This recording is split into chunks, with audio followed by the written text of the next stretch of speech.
Hello everybody, this is Jacob with Adium Tech. Today we are going to be doing a quick and short video about how to use an array list in Java. So starting out here, we have IntelliJ open, we have a main class and a main method.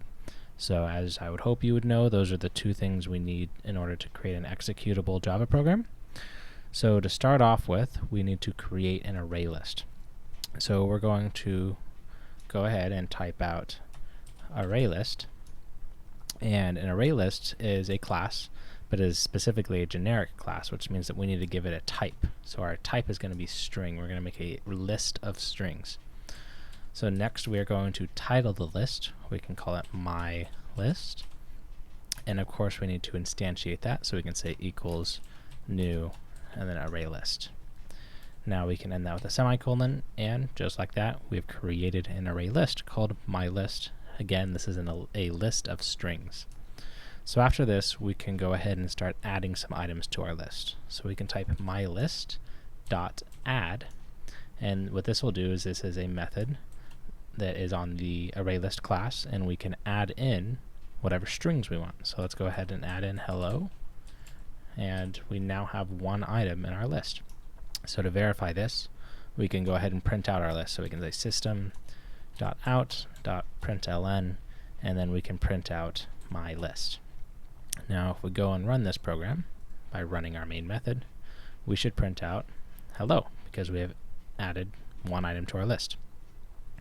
So let's go ahead and add a couple more items to our list. We can type mylist.add and then stick in there world. Now notice I'm only adding strings to our list. If we go ahead and run this again, and we should get hello and world are both in our list, which we can see down here in the console. So just for ease of demonstration later, we're going to go ahead and add a couple more things here. We're going to add AAA, and then we're going to do mylist.add, and we're going to add FFF, and finally we're going to do mylist.add, and then we're going to type DDD. DDD. Of course, we got to end that with a semicolon, and we can go ahead and rerun this program again. So now we've got an array list that contains 5 elements. So some of the cool things about an array list is that we can do quite a few things to it. We can use the collections class to sort our array list. So if we type collections.sort, and then we can pass in our list. So our list is called my list. And then after that, if we go ahead and print out our list should now print out in sorted order. So again, we'll do system.out. I typed string. System.out.println, and we can print my list. So now when we run this, we should see that my list has printed out twice, first in the original order and secondly in a sorted order. It's important to note that the collections.sort method sorts the order according to capitalization as well. So just keep that in mind. Another cool method that the collections class contains is the reverse order. So we can go ahead and do .reverse, and that will reverse our list. So we can reverse my list, and then we'll go ahead and copy this line here, paste it down again, and now we should see our list in the exact opposite order. So we can do quite a few things to our list very easily in Java.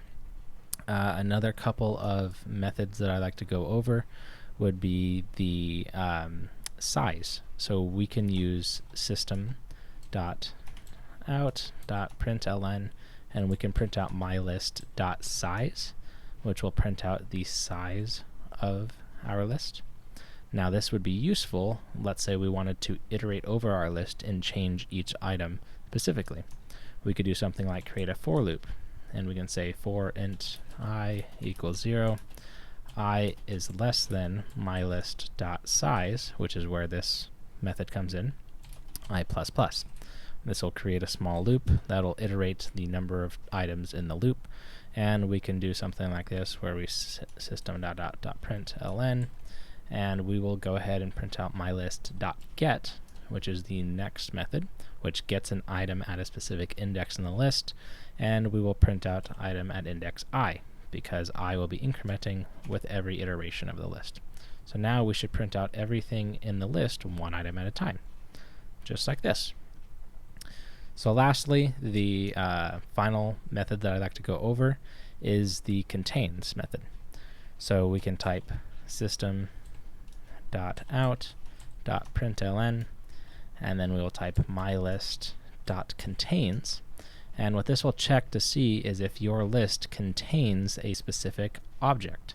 So in our case, we have a list of strings, so we're going to check to see if our list contains a specific string, like the string AAA. And now this returns a Boolean, which is true or false. And so in this case, it should return true. If we change this to AAF, which does not exist in our list, we should return false. Now the point of this is, let's say we wanted to create a conditional statement to say, does my list contain something? We can use the .contains function. So I hope this is a helpful video for you guys, just a quick introduction into how to use the ArrayList class for some commonly used methods. Give this video a thumbs up and hit that subscribe button if you're interested in more simple Java classes. So thanks a lot for watching, and I look forward to next time. Thank you.